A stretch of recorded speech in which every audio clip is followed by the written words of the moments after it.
Hello, my dear friends and law aspirants. Welcome back once again on Utkarsh Classes. This is Hasib Chauhan, mentor for your legal reasoning. So, dear friends, स्वागत है आपका फिर से MSCT के इस 501 question की series में. तो चलिए विदाउट वेस्टिंग योर टाइम शुरू करते हैं अपना आज का फर्स्ट क्वेश्चन. प्रिंसिपल कहता है No person shall be detained without being informed reason of arrest, nor shall be denied right to consult and defend by a legal practitioner of choice. Number एक, किसी भी पर्टिकुलर पर्सन को बिना reason बताए उसको arrest नहीं किया जाएगा. और दूसरा, उसको किसी भी तरीके से मना नहीं किया जाएगा, मतलब वो अपने पर्टिकुलर लीगल प्रैक्टिशनर से, अपने वकील से बात कर सकता है. Sumer was a reputed advocate and left-wing activist. Goa police arrest Sumer for delivering hate speech calling upon the public to overthrow the government. Sumer जो है एडवोकेट है, गोवा पुलिस ने अरेस्ट किया क्योंकि उसने पब्लिक के सामने गवर्नमेंट के लिए हेट स्पीच की है, बुराई की है. Upon arrest Sumer request to represent by mister simple Sibal, एक क्रिमिनल लॉयर, मतलब सिंपल सिबेल उसको रिप्रेजेंट करेंगे, वो उनसे बात करना चाहता है, अपना लॉयर उनको बनाना चाहता है. पुलिस ने मना कर दिया कि सुमेर तुम खुद भी तो एक लॉयर हो, तो तुम्हें दूसरे लॉयर की क्या जरूरत, हम तुम्हें लॉयर से बात नहीं करने देंगे. आपका बहुत सिंपल सा आसान सा जवाब होना चाहिए कि देखो सर, पुलिस का एक्शन जो है वो अनकॉन्स्टिट्यूशनल है क्योंकि आपने उसको राइट ऑफ रिप्रेजेंटेशन के लिए मना किया. भले ही मैं एक वकील हूं, लेकिन मैं पर्टिकुलर अपने किसी काउंसलर से, अपने किसी लीगल एडवाइजर से बात करना चाहता हूं, मैं चाहता हूं कि वो मेरा केस रिप्रेजेंट करे, तो इसके लिए मुझे मना नहीं किया जा सकता. Principle, when two or more person agree to do or cause to be done illegal act या फिर an act which is not an illegal by illegal means, such an agreement is designated as a criminal conspiracy. दो या दो से ज्यादा लोग मिलकर अगर कोई ऐसा काम करे, या तो वो गलत काम हो या काम तो लीगल है लेकिन उसको करने का तरीका गलत हो, तो उसको क्या बोलेंगे? Criminal conspiracy.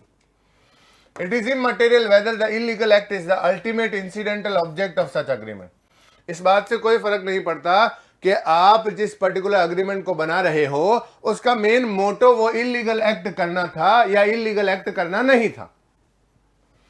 Ramesh, accountant, with the Forever Money Bank dishonestly agreed with the fraudsters to conceal the activities of dishonor of the check which affected the interest of customer of the bank as well as the reputation of the bank. Ramesh accountant है किसी particular bank का, agree हो जाता है कि जो फर्जी check उसके पास आए हैं उन चेक को वो बेईमानी से छुपा लेगा, जिससे बहुत सारे कस्टमर्स का भी नुकसान होगा और बैंक की रेपुटेशन भी खराब होगी. However, he did not actually participate in the activities of the fraudulent persons and claimed that he had no desire to harm the bank. Can Ramesh be held liable? यहां तक कि Ramesh directly उन check को छुपाने के लिए responsible नहीं है. जैसे मान लो रमेश को पता चला कि ये 4-5 लोग मिलकर फर्जी चेक्स को आगे बढ़ा रहे हैं और वो चुप रहा, तो उसने डायरेक्ट इन्वॉल्वमेंट तो नहीं लिया और ना ही वो कह रहा है कि मैं बैंक की रेपुटेशन को खराब करना भी नहीं चाहता था. तो अब आप बताइए, क्या रमेश इस प्रिंसिपल के अकॉर्डिंग लायबल होगा या नहीं? रमेश कैन नॉट लायबल, गलत जवाब. रमेश शुड नॉट लायबल, गलत जवाब. Since no agreement can be made out between Ramesh and the fraudulent person, it can not be inferred that he should to commit any wrong. Ramesh held guilty for committing conspiracy to defraud the bank. उसने षड्यंत्र तो रचा ही है, किसी particular illegal काम को support करना किसी भी तरीके से, वो भी आपकी इस क्रिमिनल कॉन्स्पिरेसी का पार्ट माना जाएगा.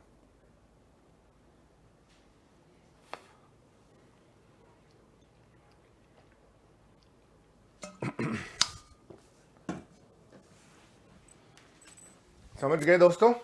आगे बढ़े, चलिए अगला क्वेश्चन है. A person is said to commit the offence of murder if he does an act with the intention of causing death. Number एक, उसका इंटेंशन हो जान से मारने का किसी को, और with the knowledge that he by doing such an act would result in death of a person, या फिर उस बात को नॉलेज हो कि जो मैं काम कर रहा हूं उससे डेफिनेटली वो आदमी मर ही जाएगा. An unborn child can be murdered subject to the condition of maturity of baby in the womb. Unborn child का भी मर्डर माना जाएगा, लेकिन यहां पर यह देखा जाएगा कि वॉर्म में, मां के गर्भ में वो शिशु कितना बड़ा है. A child in the womb is considered matured after 3 months or over of the pregnancy of the woman. अगर 3 महीने से ज्यादा का बच्चा या 3 महीने तक का बच्चा है तो उसको मैच्योर बेबी माना जाएगा, वो अनबॉर्न अब नहीं रहेगा. समझ रहे हो? Salman and Abhishek both were very good friends. They both fell in love for the same girl, Aishwarya. Abhishek belonging to a richer family and more economically sound than Salman. Aishwarya accepted his proposal and they both finally got married. Salman decided to take revenge and being friendly with Aishwarya, he took her out to discuss something important. In course, Salman mixed something in her drink and caused her forceful abortion, which resulted in the death of the 6-month mature child. Will he be liable for the murder of the child? Salman और अभिषेक बहुत अच्छे दोस्त थे. Same लड़की ऐश्वर्या से प्यार हो गया. अभिषेक ज्यादा अमीर था तो ऐश्वर्या ने उसका प्रपोजल एक्सेप्ट कर लिया, सलमान को मना कर दिया. अब सलमान उससे बदला लेना चाहता था ऐश्वर्या से और उससे फ्रेंडली नेचर की तरह बिहेव करने लगा. एक दिन उसको वो बाहर ले गया कि मुझे कुछ इंपॉर्टेंट डिस्कस करना. उसके ड्रिंक में कुछ उल्टा पुल्टा मिला दिया जिससे उसके 6 महीने के बच्चे की गर्भ में मौत हो गई, अबॉर्शन हो गया. क्या सलमान उस बच्चे के मर्डर के लिए रिस्पॉन्सिबल माना जाएगा? He would be guilty of murder as he had an intention to kill the child, and abortion basically means that the end result is going to be death of the child. और वैसे भी वो बच्चा 3 महीने से ज्यादा बड़ा का था तो उसे हम अनबॉर्न कैटेगरी में नहीं रखेंगे. A genuine mistake is that which cannot be avoided despite taking the due care and exercising, causing as can be expected of a reasonable man. A person shall not be liable for the consequences of an act if it is genuine mistake. Genuine mistake का मतलब है, साधारण गलती का मतलब है कि किसी भी तरीके से मुझे उसका आइडिया नहीं था और मैं कितनी भी कोशिश किया हूं, बहुत केयर किया है, लेकिन मैं उस मिस्टेक से होने वाले किसी पर्टिकुलर रिजल्ट को रोक नहीं पाया. एक नॉर्मल आदमी भी ऐसा नहीं कर पाता. तो वो पर्सन उस पर्टिकुलर कंसिक्वेंसेस के लिए, उस पर्टिकुलर मिस्टेक के रिजल्ट्स के लिए रिस्पॉन्सिबल नहीं माना जाएगा. Burden of proving that it is a genuine mistake rests upon him who claim as such. अब जो पर्टिकुलर पर्सन कह रहा है कि मुझसे ये साधारण गलती हो गई है, जानबूझकर नहीं कर रहा था, तो आपके ऊपर ही ये ब्लेम है, ये क्लेम है, बर्डन है कि आप इस बात को प्रूफ करो कि वो मिस्टेक जेन्युइन थी. Krishna resting on the outskirt of a forest, a hunter mistake his toe for the eye of a deer and shoot an arrow, thereby severely injuring Krishna, wants to sue the hunter. यहां पर क्या हुआ, कृष्णा जो है वो forest में, जंगल के किनारे पर रेस्ट कर रहा था. उसका जो अंगूठा है, पैर का अंगूठा जो टो है, उसको ऐसा लगा हंटर को कि ये डियर की आंख है, तो उसने शूट कर दिया. तो शूट करने के बाद कृष्णा को चोट लगी. अब बताओ कि इस पर्टिकुलर केस का आंसर आपके हिसाब से क्या होगा? The hunter is liable as it is beyond reasonably to presume a human toe to be a deer's eye. The hunter is not liable because he has exercised due care and caution. The hunter is not, देखो यहां पर उसने कोई care नहीं रखी. सबसे पहली बात ये कह रहा hunter is not liable because Krishna should not have been sleeping in the forest in the first place. भाई कृष्णा को जंगल में नहीं जाना चाहिए, ये तो कोई जवाब ही नहीं हुआ. Krishna should sue the forest authorities, उसको फॉरेस्ट अथॉरिटीज को शू करना चाहिए, ये भी कोई बात नहीं हुई. यहां पर हंटर लायबल होगा क्योंकि दुनिया का कोई भी रीजनेबल और समझदार आदमी इंसान के अंगूठे को डियर की आंख नहीं मान सकता. प्रिंसिपल है, bailment implies a sort of relationship in which personal property of one person goes to temporarily into the possession of another. एक आदमी जो है बेलमेंट के केस में अपनी पर्सनल प्रॉपर्टी किसी और के पोजीशन में देता है फॉर सम पर्पस, या तो किसी खास काम के लिए, under a contract, and once the purpose is over the goods must be return to the disposed of as per the desire of the person handing over the position. और जब उस काम का मकसद पूरा हो जाता है, उस कॉन्ट्रैक्ट का पर्पस पूरा हो जाता है, तो जिस पर्टिकुलर पर्सन की वो प्रॉपर्टी थी वो वापस उसको दे दी जाए, जिस तरीके का कॉन्ट्रैक्ट इसको बोलते हैं. A went to B's house with the intention of handing over his gold watch to B for safekeeping. He handed over the watch to B. B kept the watch in his safe and gave the key to A. ध्यान से समझना, यहां पर position नहीं transfer हुई है, यहां पर क्या किया है, ए बी के घर जाता है और अपनी कांच की सोने की घड़ी जो है उसके हाथ में देकर उसके पास में रखवाना चाहता है। तो बेलमेंट का सेफ कीपिंग के लिए पर्पस क्या है, सेफ कीपिंग का। बी जो है उसके सामने ही अलमीरा में वो वॉच रखता है और उस सेफ को लॉक करने के बाद चाबी जो है वो ए को दे देता है। The watch was stolen from B's house, B के घर से वो वॉच चोरी होती है। ए बी को जो है वो ब्रीच ऑफ कॉन्ट्रैक्ट के लिए लायबल ठहराना चाहता है। बी लायबल होगा as there was a actual physical delivery. B is not liable as there was a no delivery of the watch. B को डिलीवरी कहां हुई, आप चाबी खुद साथ में ले गए ना, तो ऐसे केस में B के पास वो गुड्स कभी पहुंचा ही नहीं, पोजीशन में आए नहीं। चाबी तो आपके पास है, पोजीशन तो आपके पास हुई। क्वेश्चन है, every agreement by which a party thereto is restricted absolutely from enforcing his rights under or in respect of any contract by the usual legal proceeding in the ordinary tribunals or which limit the time within which he may enforce his right is void to the extent। अगर कोई भी particular parties के बीच में ऐसा agreement है, उस agreement में ऐसा क्लॉज है कि ना तो हम कोर्ट के पास जाएंगे, और या फिर दूसरा अगर कोई ऐसा अग्रीमेंट में क्लॉज डाला हुआ है कि अगर तुम्हें और मेरे बीच में कोई डिस्प्यूट हो जाता है तो 6 महीने के अंदर अंदर जो केस करेगा उसी की बात मानी जाएगी, या फिर 6 महीने का टाइम पीरियड है, आपने टाइम लिमिट फिक्स कर दिया, लॉ ने भी टाइम लिमिट फिक्स किया है लिमिटेशन एक्ट्स में, लेकिन अगर उससे कम आपने टाइम पीरियड या उससे ज्यादा आपने टाइम पीरियड फिक्स कर दिया तो गड़बड़ हो जाएगी, तो वो वॉइड हो जाएगा। A और B agreed into a contract wherein it was provided that A sell 100 mounds of rice to B। A और B के अग्रीमेंट होता है और A कहता है कि मैं तुझे 100 चावल की बोरियां दे दूंगा। As per the term of contract, it was provided that if there is any dispute regarding the contract, the same shall be referred to an arbitrator and award of the arbitrator shall be final and binding on both the parties। The contract further provided that the parties to the reference shall not object at all at the validity of the award on any ground whatsoever before any court decide। ए और B का agreement होता है, ए कहता है मैं 100 चावल की बोरियां दे दूंगा, बी अग्री हो जाता है। इस बात के इसी कॉन्ट्रैक्ट में 2 पॉइंट्स हैं। नंबर 1 कि हम कोर्ट के पास नहीं जाएंगे, आर्बिट्रेटर के पास जाएंगे, कोई दिक्कत नहीं है। इसमें आर्बिट्रेशन और कंसिलेशन एक्ट 1996 इसी के लिए बनाया गया है, कोर्ट के बर्डन को कम करने के लिए, तो ये अप्रोप्रिएट है, कोई दिक्कत नहीं। सेकंड पॉइंट इन्होंने लिखी कि आर्बिट्रेटर का जो अवार्ड होगा, समझौते करवाने वाले का जो अवार्ड होगा वो फाइनल होगा। अब उसको किसी भी ग्राउंड पर आप किसी कोर्ट में चैलेंज नहीं करेंगे, ये गलत हो गया, क्योंकि आर्बिट्रेशन एंड कंसिलेशन एक्ट का सेक्शन 34 खुद कहता है कि अगर आपको किसी भी पर्टिकुलर अवार्ड पर जो आर्बिट्रेटर ने दिया है, समझौते करवाने वाले ने दिया, उस पर आपको ऑब्जेक्शन है और वो वैलिड ऑब्जेक्शन है, तो कोर्ट के पास जाइए और वो आर्बिट्रेटर का वो पूरा के पूरा अवार्ड या फिर उसको डिटैच कर दिया जा सकता है, अलग कर दिया जा सकता है, तो उतना हिस्सा जो इनवैलिड है, आपके लिए सही नहीं है, उसको कैंसिल कर दिया जाएगा। तो ये सेकंड वाला पॉइंट जो है वो इनवैलिड है, वो इनवैलिड है। यही तो गेम है ना, गेम यही है कि आपको समझना होगा कि कौन सा पॉइंट वैलिड है और कौन सा पॉइंट इनवैलिड है। The agreement is partially void as it puts partial restriction। It allow the party to make the contract according to their own terms and condition, but it is just restricting terms of legal proceeding।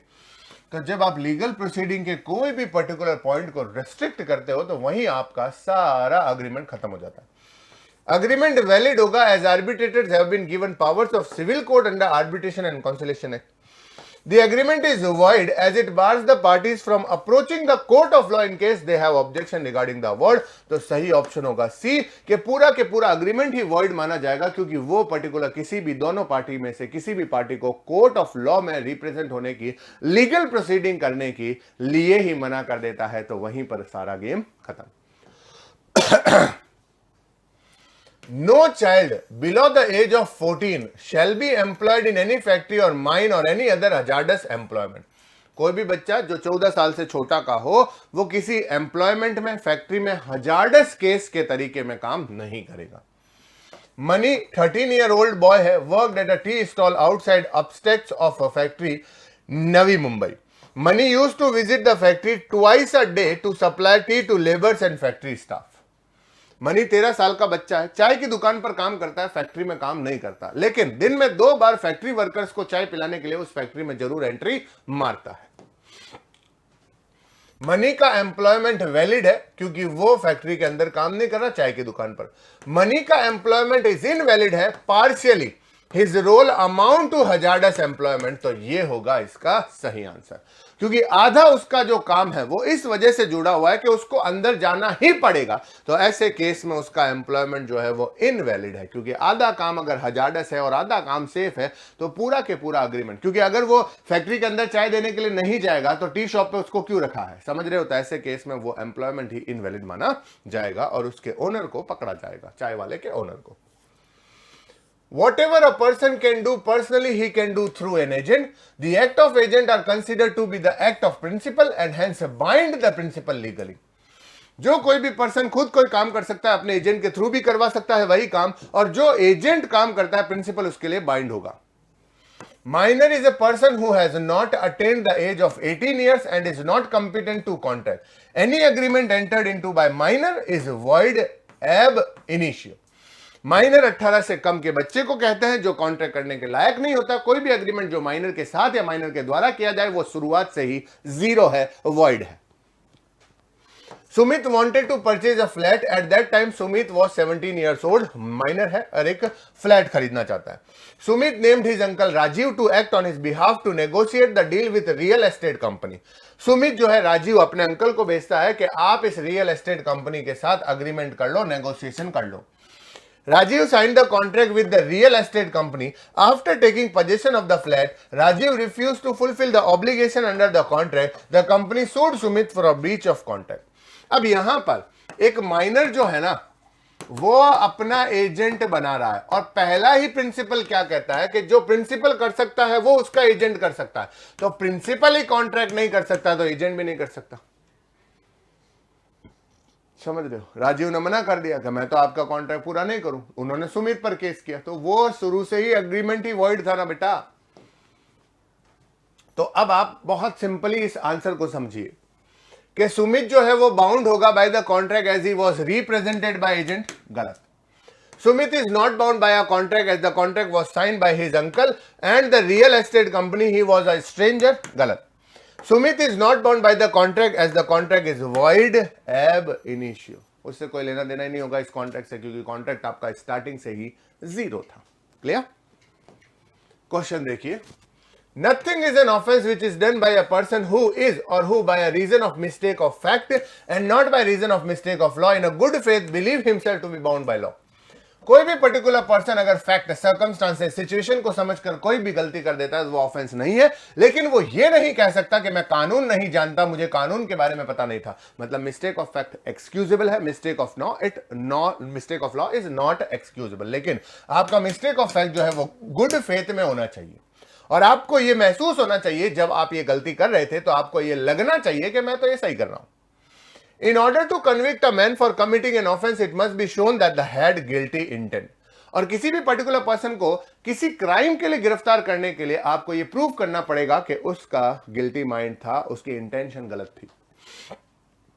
Officer of the court of justice being ordered by that court to arrest Y, and after making due inquiry believing Z to be Y, arrest Z. Whether A can be prosecuted for illegal arrest. यहां पर court के जज साहब ने किसी particular person को, जिसका नाम क्या था, उसका नाम था वाई, उसको अरेस्ट करने का ऑर्डर निकाला। तो पूरी इंक्वायरी के बाद में जो पुलिस वाले थे उन्होंने जेड को वाई समझकर अरेस्ट कर लिया, जेड को। तो क्या उस पुलिस वाले को जिसका नाम ए है, क्या उसको इस गलत या इलीगल अरेस्ट के लिए लायबल ठहराया जा सकता है या नहीं? पहला पॉइंट, यस, गलत। No, as he was acting under the order of court therefore he enjoy immunity, गलत जवाब। Yes, as he was negligent in performing his duty, negligence या लापरवाही हो सकती थी, लेकिन यहां पर लापरवाही नहीं है क्योंकि उसने इंक्वायरी की थी। No, as he honestly believes that to be why he believe was based on a mistake of fact. तो ये ऑप्शन सही होगा कि उसके ऊपर कोई इंक्वायरी नहीं चलेगी उस पुलिस वाले पर, क्योंकि उसने ईमानदारी से पूरी इंक्वायरी करने के बाद उसको ये लगा कि मैं जो कर रहा हूं वो सही कर रहा हूं। तो मिस्टेक ऑफ फैक्ट है। In order to make a person liable for defamation, for defamatory statement must be published to some person other than the person who is defamed. किसी भी पर्टिकुलर पर्सन पर मानहानि का दावा करने से पहले, मानहानि के ऑफेंस में उसे फंसाने से पहले यह बात प्रूव करनी होगी कि यह जो मानहानि का स्टेटमेंट है, डिफेमेटरी स्टेटमेंट है, वो जिसके लिए बोला गया है उसके अलावा भी 4 लोगों को और बोला गया है या किसी भी एक पर्सन को बोला गया है। A write to defamatory letter to B knowing well that B was illiterate. A जो है वो बी को एक डिफेमेशन वाला लेटर लिखता है, उसकी बेइज्जती भरा लेटर लिखता है और पता है कि बी जो है वो अनपढ़ है। B asked C to read the letter for him. B ने सी के पास जाकर अपना लेटर पढ़वाया। After hearing the content of letter B decide to sue A. अब यहां पर सब कुछ पढ़ने के बाद बी को यह महसूस हुआ कि मुझे तो किसी भी हालत में इस ए पर केस फाइल करना ही है डिफेमेशन का। A is guilty of defamation as there was a publication of the defamatory statement। क्या आपको लगता है ये आंसर सही है? बिल्कुल 100% मेरे दोस्तों यही आंसर सही है, क्योंकि यहां पर ए ने जो लेटर लिखा वो बी के लिए था, लेकिन ए को नॉलेज थी, ए को नॉलेज थी कि ये लेटर बी खुद नहीं समझ पाएगा, कहीं ना कहीं तो वो जाएगा ही। तो सी के पास जैसे ही वो लेटर पहुंचा तो वो पब्लिकेट हो गया, पब्लिकेशन हो गया उसका। तो पब्लिकेशन होते ही आप उस डिफेमेटरी लेटर के लिए या डिफेमेशन के लिए लायबल हो जाएंगे। क्वेश्चन है, to establish the tort of attractive nuisance, something attractive and different from usual must be existent, which attract an unsuspecting person to itself। तो अगर आप किसी पर्टिकुलर पर्सन पर टॉर्ट का केस, न्यूसेंस का केस लगाना चाहते हैं तो वो कुछ अलग, कुछ हटके होना चाहिए, जो नॉर्मल सिचुएशन से ज्यादा हो। जैसे अगर कोई पर्टिकुलर पर्सन आपके अपने घर में, खुद के घर में दीवार पर कील ठोक रहा है और आप उससे 5 मिनट के लिए परेशान होते हो ठक ठक ठक ठक से, तो ये नॉर्मल न्यूसेंस है। लेकिन अगर कोई पर्सन ने अपना कारोबार ही ऐसा बना रखा है, अपना काम ही ऐसा बना रखा है, जबकि रेजिडेंशियल एरिया में आप इस तरीके का काम नहीं कर सकते, आटे की चक्की लगा दी है, तो वो आटे की चक्की जो है वो यूजुअल मैनर नहीं है, वो नॉर्मल चीज नहीं है, वो एक एक्सीड लिमिट से आगे बढ़ जाती है, तो वो न्यूसेंस मानी जाएगी। इन अ गार्डन, अच्छा ये भी पढ़ लेते हैं। In case of attractive nuisance there must be some hazardous substance. तो यहां अट्रैक्टिव न्यूसेंस का मतलब है कि वो सब्सटेंस जो है, वो सब्जेक्ट मैटर जो है वो हजार्डस होना चाहिए, खतरनाक होना चाहिए। In a garden owned by Joyce beautiful wild berries grew which were of sharp and varied colours. एक गार्डन जॉयस नाम के आदमी का था जिसका वो ओनर था, वहां पर जंगली बेर उगते थे जो बहुत ही शार्प, तेज, नुकीले होते थे और बहुत ही अलग अलग कलर्स के होते थे। On seeing this children flocked around these and started competing for getting most of this. जब बच्चों ने इस प्रकार की बेरीज को देखा, अलग अलग कलर्स की, तो वो फ्लॉक्ड अराउंड हो गए, मतलब उसके मंत्र मुग्ध हो गए और आपस में कंपीट करने लगे, ज्यादा से ज्यादा कौन बेरीज इकट्ठी करेगा। In a hurry, some also picked up regular shaped ordinary berries growing next to the colored berries. On eating these, some children fell unwell in a suit against joy. तो यहां पर वो साधारण बेरीज के साथ में इस प्रकार की वाइल्ड बेरीज को भी तोड़ लिया और उनको खाने के बाद वो अनफेल महसूस करने लगे, उनकी तबीयत खराब होने लगी। तो क्या जॉयस के ऊपर न्यूसेंस का केस बनेगा, अट्रैक्टिव न्यूसेंस का केस बनेगा? चलिए, will not be, Joyce will not be responsible as berries were growing wildly and he had no control over them. Will be responsible as berries were the substance which attract the children. Will not be responsible as the poison berries were ordinary and regular shaped. Will be responsible as he should have warned about the poison berries to the entering the garden. तो ये होगा इसका सही option. ध्यान से समझना बेटा, क्योंकि यहां पर हजार्डस सब्सटेंस था, आपको अपने गार्डन में उन चीजों की नॉलेज रखनी पड़ेगी जो किसी भी पर्टिकुलर पर्सन को नुकसान पहुंचा सकती है। तो वो एंटरिंग द गार्डन वाला पॉइंट नहीं, sorry, will not be responsible, will be responsible as the berries were the substance which attract children. बिल्कुल ठीक है, और ये होगा इसका सही ऑप्शन, बी होना चाहिए, डी नहीं।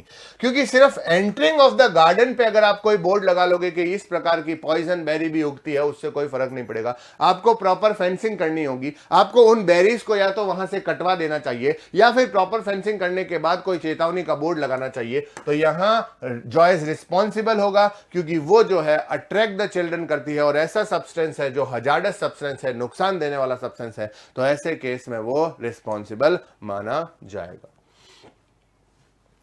Nothing is an offense merely by reason of being done with the knowledge that it is likely to cause harm if it is done without any criminal intention to cause harm and in a good faith for the purpose of preventing and avoiding greater harm to person or property. कोई भी ऐसा कार्य जो offence नहीं माना जाएगा, कौन सा, भले ही आपको इस बात की नॉलेज थी कि जो मैं कर रहा हूं उससे खतरा है, लेकिन हमारा क्रिमिनल इंटेंशन नहीं था, खतरा पैदा करने का या उसको मारने का इंटेंशन नहीं था, हम गुड फेथ में यह काम कर रहे थे कि हम उसको बड़े खतरे से बचा सके. It is a question of fact in such a case whether the harm to be prevented or avoided was of such a nature and so imminent as to justify or excuse the risk of doing the act with the knowledge that it was likely to cause harm. तो यहां पर ये सबसे important question यही है कि जो काम आप कर रहे हो, क्या वो वाकई में इतना जरूरी है कि उस बड़े खतरे को बचाया जा सके? क्या वाकई में वो खतरा इतना ज्यादा था कि आपको ये कदम, ये फैसला उठाना पड़ा? तो ये क्वेश्चन ऑफ फैक्ट रहेगा. Stanley was the captain of steam vessel Romania. Without any fault or negligence on his part, he is placed in a position where he must inevitably run down a boat Beatrix with a 20 or 30 passenger on board before he can stop his vessel unless he changes the course of his vessel. However, by changing his course, he must cut risk of rooming down a boat Cinder with only 2 passengers on board, which he may possibly clear. Stanley decide to change his course to avoid running down Beatrix. However, as a result, Cinder is affected. यहां पर क्या हुआ, Stanley नाम का एक captain था, उसके पास एक बड़ा सा जहाज था. अब अचानक बिना किसी उसकी नेग्लिजेंस के, बिना किसी पर्टिकुलर कोई प्रॉब्लम के, उसको अचानक दिख गया सामने एक बड़ा सा वेसल है और उस वेसल में, उस जहाज में, उस बोट में कम से कम 30 से 20 पैसेंजर्स हैं और अगर वो अपना रास्ता नहीं बदलता है तो उस पर्टिकुलर पैसेंजर वाली बोट को वो उड़ा देगा और उन सबको मार देगा. लेकिन अगर वो रास्ता बदलता है उस एक्सीडेंट को बचाने के लिए, अवॉइड करने के लिए, तो पास में खड़ी एक छोटी सी नाव है जिसमें 2 या 3 पैसेंजर है. तो अब उसने क्या किया, उसने ये रिस्क लिया जानबूझकर. देखो, जानते बूझते हुए वो ये काम कर रहा है कि मैं ये कर रहा हूं, लेकिन उसका क्रिमिनल इंटेंशन नहीं था. वो बड़े खतरे को बचाना चाहता था, वो 20-30 लोगों की जान बचाना चाहता था और 1-2 लोगों को कुर्बान करना चाहता था. तो ऐसे केस में हमने यहां पर जो प्रिंसिपल पढ़ा कि यहां पर उसको पता था, नॉलेज था कि नुकसान हो जाएगा, लेकिन हमने वो क्रिमिनल इंटेंशन के साथ नहीं किया. तो यहां पर ये क्वेश्चन इंपॉर्टेंट है कि क्या वाकई में उसको ये पता था कि जो मैं कर रहा हूं वो बड़े खतरे को बचाने के लिए है, क्या वो बड़े नुकसान को बचाने के लिए, क्या वो इतना जरूरी था? तो यस सर, वो इतना जरूरी था. Stanley liable since he has acted with intention to run down Cinder? गलत जवाब. Stanley is not liable since he has not acted with the criminal intention to cause the harm of Cinder. तो वो liable नहीं होगा क्योंकि उसने कभी भी इस पर्टिकुलर नाव को जानबूझकर मारने के लिए ये कदम नहीं उठाया था. ठीक है, हाँ ठीक है, चलो ये वाला नहीं, ये वाला ऑप्शन सही है क्योंकि वो गुड फेथ में काम कर रहा था for avoiding danger to passenger of Beatrix, क्योंकि वो बड़े खतरे को बचाने के लिए छोटे खतरे को उठा रहा था. तो सही ऑप्शन होगा सी. क्वेश्चन है, Under Section 57 of Wildlife Protection Act, under a person is in possession, custody or control of any captive animal, animal article or meat, it shall be presumed until the contrary is proved that such person is in unlawful possession, custody or control of such captive animal, animal article or meat. तो under section 57 of wild life protection act कहता है कि कोई भी particular person बिना किसी authority के कोई भी एनिमल को, उसके आर्टिकल्स को, उसके मीट को नहीं रख सकता. ऐसा करता है तो अनलॉफुल पोजीशन में पकड़ा जाएगा. H was running a zoo and for the same she had acquired a hyena, tiger and elephant for the zoo. The range officer of wildlife sanctuary seized these animals. H went to state that she was running a zoo and was entitled to keep the animal. It was established that she was taking the almost care of the animal. However, she failed to establish that she got the animal from an authorized person or authorized zoo. यहां पर H अपना एक जू, चिड़ियाघर चलाती थी, उसके पास एक हाइना था, टाइगर था, एलिफेंट था, तो वो प्रोटेक्टेड एनिमल है, वो पर्टिकुलर एनिमल जो जंगली जानवर है. तो यहां पर एच के वो रेंज ऑफिसर ने वो एनिमल्स जो है वो पोजीशन में ले लिए अपने. एच चली गई स्टेट के पास में, गवर्नमेंट अथॉरिटीज के पास कि मैं जू चलाती हूं, ये तो जानवर होने ही चाहिए और मैं बहुत ध्यान रखती हूं, लेकिन वो ये बात प्रूफ करने में फेल हो गई कि मैं ये जानवर किसी ऑथोराइज्ड पर्सन से लेकर आई हूं या नहीं. H should not be charged under the WPA. H should not be charged under the WPA Act, Wildlife Protection Act. H should be charged under the WPA because she does not have the authorization that is necessary to keep the animals. उसके पास authorization नहीं था, उसके ऊपर Section 57 WPA का लगेगा. Question है, Attempt to commit a crime is also a crime punishable by a term of imprisonment half as long as the punishment for the crime itself. It is intentional preparatory action which fails to achieve its object because of the intervening circumstances independent of the person who seek its accomplishment. Mere preparation is not a crime. ये कह रहा है crime करना आपको नुकसान पहुंचाएगा, आपको jail जाना पड़ेगा। अटेम्प्ट करना वो भी एक तरीके का क्राइम है और आपको सजा मिलेगी उसकी हाफ। ठीक है, और ये क्या है, इंटेंशनल प्रिपरेशन कर रहे थे लेकिन फेल हो गए अपना ऑब्जेक्ट अचीव करने में, क्लियर। लेकिन सिर्फ और सिर्फ प्रिपरेशन करना, किसी तरीके का कोई अटेम्प्ट नहीं करना, वो क्राइम नहीं है। Attempt to commit an offense begins when preparation are complete and the culprit begins to do something with the intention of committing the offense, which is a step toward the committing the offense. ठीक है, तो attempt to commit कहां से शुरुआत होता है, उसके offence की शुरुआत प्रिपरेशन जहां खत्म हो जाती है और उसके बाद आप अपना अगला स्टेप लेते हो उस अटेम्प्ट को पूरा करने के लिए। And Guatemala decided to become a highway robber due to certain circumstances. He decided that the best way to kill people is by garroting them with a length of wire. He cut a wire for this purpose and keep it coiled under his arm and stand waiting at a bend on the highway. He is arrested for attempt to commit robbery. तो ये particular person था, robber बनने की सोचा, उसने सबसे best तरीका निकाला लोगों को मारने का, एक कॉपर का वायर और गले में फंसा देंगे। तो अब वो वायर लेकर खड़ा था हाईवे पर, किसी को मारा नहीं है अभी तक, है ना। अब कोई आया ही नहीं तो मारेगा कैसे, अरेस्ट कर लिया, अरेस्ट हो गया वो। Angulimala guilty of attempt as he has not done anything towards the act itself beyond preparation. Angulimala is guilty of attempt as he has done something beyond preparation. Preparation के बाद wire लेकर खड़े हो जाना, वहां पर वेट करना किसी पर्टिकुलर गाड़ी का, तो ऐसे केस में आप फंस जाओगे क्योंकि आप प्रिपरेशन से आगे बढ़ चुके हो। वो एक अलग बात है कि पुलिस वाले पहले आपको धर लिए, वरना आपका तो प्लानिंग पूरा यही था। There are some crime where mens rea is not required to constitute a criminal act. It is an evil intention of knowledge about the wrongfulness of the act. कुछ ऐसे क्राइम भी है जिसमें मेंस रिया की जरूरत नहीं है, क्योंकि वो एविल इंटेंशन या वो नॉलेज ही है, वही इतना बड़ा काफी है। IPC recognized 5 such offense, namely section 121 waging war against India, 124A sedition, 359 and 366 kidnapping and abduction, 232 counterfeiting coins। ठीक है, एक्स जो है वो एक सिटीजन है नेबरिंग कंट्री का। He comes to India with some weapons and start firing at people and kills a lot of people before he is arrested. The court determined that he was doing an act that amounted to waging war against the country. X claim that he has hypnotised by the some people in his country and order to do this he was not in his senses and hence was not aware of the wrongful nature of what he is doing. Is this a good defence? तो यहां पर वो evil intention, वो काम करना ही इतना खतरनाक था, उसके लिए हम मेंस रिया का पॉइंट जस्टिफाई नहीं करेंगे। वो इंडिया में आता है, कुछ लोगों को धड़ाधड़ अंधाधुंध फायरिंग करता है, अरेस्ट कर लिया जाता है। अब वो कह रहा है कि सर मेरे को हाइपोनाइज्ड कर दिया गया था, मेरे को किसी ने वश में कर लिया था मेरी कंट्री के रहने वाले, तो ऐसे केस में मुझ पर ये चार्जेस नहीं लगाए जाए। देखिए ध्यान से, अब यहां पर इस क्वेश्चन का आंसर कैसे देंगे? No, such a heinous act can never be pardoned. No, this crime doesn't need mens rea. बस बात खत्म। अपना जो प्रिंसिपल कहता है उसी के अकॉर्डिंग अपन ने आंसर दिया, मेंस रिया की रिक्वायरमेंट नहीं है। Nothing is an offense which is done is the exercise of the right of private defense. Private defense में कोई particular offense नहीं माना जाएगा। Every person has a right to defend his own body and the body of any other person against any offense affecting the human body. The property, whether movable or immovable, of himself or any other person against any act which is an act offense falling under the definition of theft, robbery, mischief, criminal trespass, which is an attempt to commit theft, robbery, mischief or criminal trespass.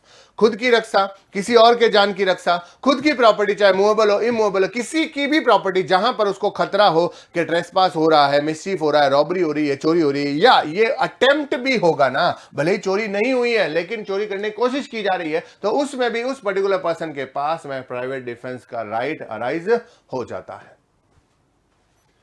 Rahul gone on a holiday living Meenal in charge of his house. Rahul अपना घर मीनल को देकर गया कि भाई तू ध्यान रखना।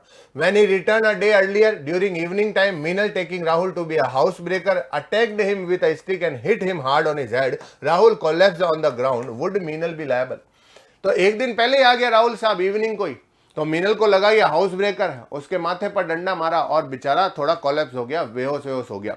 तो ऐसे केस में क्या मीनल उस पर्टिकुलर एक्ट के लिए रिस्पॉन्सिबल है? तो यहां पर सबसे इंपॉर्टेंट पॉइंट यही है जो हमने अभी आपको पढ़ाए हैं। ठीक है, ध्यान से समझना क्या है क्वेश्चन का answer. Meenal attacked the owner of the house, she should be liable.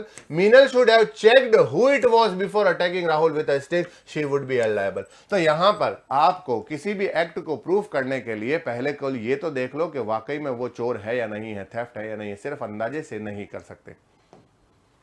Question है, a change in the membership of a company will not affect the company's continuity of carrying out in a business. Members of company are its shareholder. अगर company के constitution में membership में कोई changes होता है तो उससे कोई फर्क नहीं पड़ता, कंपनी ऐसे ही चलती रहेगी। इसको बोलते हैं सेपरेट लीगल एंटिटी या फिर परपेचुअल सक्सेशन। एक्स जो है वो एक कंपनी है, उसके 3 शेयर होल्डिंग मेंबर्स हैं। One of the share holder A had 2 sons from 2 subsequent marriages, और उसका एक शेयर होल्डर ए जो है उसके 2 बेटे हैं 2 अलग अलग शादियों से। Upon the death of A, the shares held by A were inherited by one of her son. Will it have any effect on the existence of the company?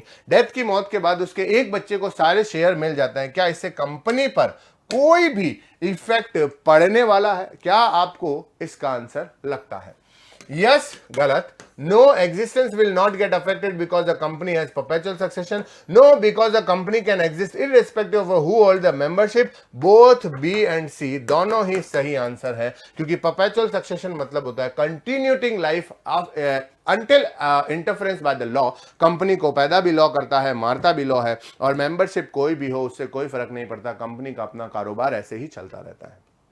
Question है, as per the doctrine of indoor management and outsider dealing with the company is entitled to presume that the internal working of the company is in conformity with the provision of the public documents of the company. कह रहा है indoor management का सिद्धांत ये कहता है कि company के अंदर क्या चल रहा है इससे हमें कोई लेना देना नहीं, हम ये मान लेते हैं कि सारा काम सही है। अगर मैं कंपनी के बाहर से कोई डील करता हूं तो मैं ये मानने का हक रखता हूं कि कंपनी में सारा काम सही हो रहा है। आर्टिकल ऑफ एसोसिएशन का मतलब होता है इंटरनल रूल्स ऑफ कंपनी, जो कंपनी जिस तरीके से काम करेगी। ठीक है, ध्यान समझना। Company provide that directors may borrow fund from time to time subject to authorization by shareholder of the company. Director को जब मर्जी चाहे फंड इकट्ठा करने का वो कर सकती है, लेकिन शेयर होल्डर की अथॉरिटी पहले लेनी होगी। The director entered into an agreement with the plaintiff X and consequently they borrowed fund from the plaintiff. However, they did that without obtaining proper sanction from the shareholder. तो यहां पर x नाम के आदमी के साथ डायरेक्टर्स जो है वो एक अग्रीमेंट करते हैं और एक्स से कुछ पैसा उधार भी लेते हैं, लेकिन ये सारा काम बिना शेयर होल्डर की परमिशन के हुआ। तो यहां पर एक्स को इस बात से कोई लेना देना नहीं है, उसको इनडोर मैनेजमेंट का फायदा मिल जाएगा, उसको ये लगेगा कि सारा काम अंदर से सही सही चल रहा था। Shareholder of the company challenge the borrowing transaction. What are the possible outcome of a challenge is based on the principle given below. कि शेयर होल्डर ने इस पर्टिकुलर ट्रांजेक्शन को चैलेंज किया है। अब आपको क्या लगता है कि इस सिचुएशन में जबकि एक्स को इंडोर मैनेजमेंट का फायदा मिलता है, उसको क्या सोचना चाहिए या आपका डिसीजन क्या होगा? एक्स हैज नो रेमेडी, कि उसका कोई इलाज नहीं है, बेचारा डूब जाएगा। गलत जवाब। The agreement is void because the director did not consider the shareholder opinion in taking the decision. The transaction remains unaffected since X is entitled to presume the proper working of the company and all the transaction taking place according to the provision of the article. तो सही option होगा सी, कि X ये मानने का हक रखता है इंडोर मैनेजमेंट के अकॉर्डिंग कि जो कुछ भी कंपनी में चल रहा है वो बिल्कुल सही चल रहा है, कोई भी गड़बड़ नहीं है। ये X प्रिज्यूम करेगा। ये किन के लिए है? बाहर वाले लोगों के लिए जो कंपनी के साथ डील करते हैं। Everyone shows a duty of care to his neighbor. Neighbour का मतलब होता है यहां पर जिससे भी आप डायरेक्टली अफेक्टेड कर सकते हैं अपने वर्क से। तो हर एक पर्सन की ड्यूटी है कि वो अपने नेबर का ध्यान रखे।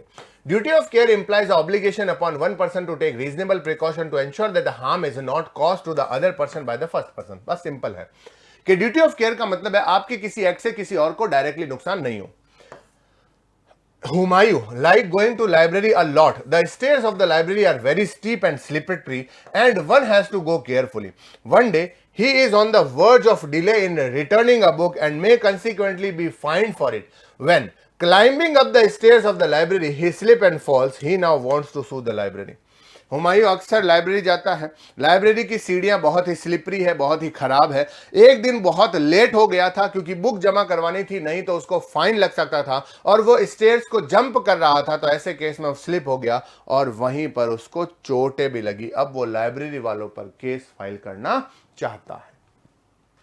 The library not liable, the library is liable. बस बात खत्म, सिंपल सा आंसर है लाइब्रेरी लायबल, क्योंकि हर एक पर्सन की ड्यूटी होती है कि उसके किसी भी एक्ट से किसी और पर्सन को नुकसान नहीं हो जाए। यहां पर लाइब्रेरी वाले की जिम्मेदारी थी। There are some crime where mens rea is not required to constitute a criminal act. It is an evil intention or knowledge about the wrongfulness of act. ये मैं पहले ही करा चुका हूं। आईपीसी के 5 ऐसे क्राइम है। Number 1 waging war against the India, sedition, और फिर किडनैपिंग और अबडक्शन, और फिर काउंटरफिटिंग कॉइन्स। ये 5 ऐसे क्राइम है जिसमें हम मेंस रिया को नहीं देखते हैं। Katnal Fasab, citizen of neighboring country, he comes to India with some weapons, start firing, kills lot of people before arrested. Court determined that was doing an act amounted to waging a war. Katnal Fasab claims that he was hypnotized by some people in his country. In order to do this, he was not in his senses, was not aware, wrongful nature, और मुझे defence दिया जाए तो ये question हम अभी थोड़ी देर पहले ही कर चुके थे। No this is a crime doesn't need mens rea, या तो बात यहीं पर खत्म हो जाएगी। तो आज की क्लास के लिए इतना ही दोस्तों। We will meet in the next class with another question answer. तब तक के लिए tata, bye bye, see you.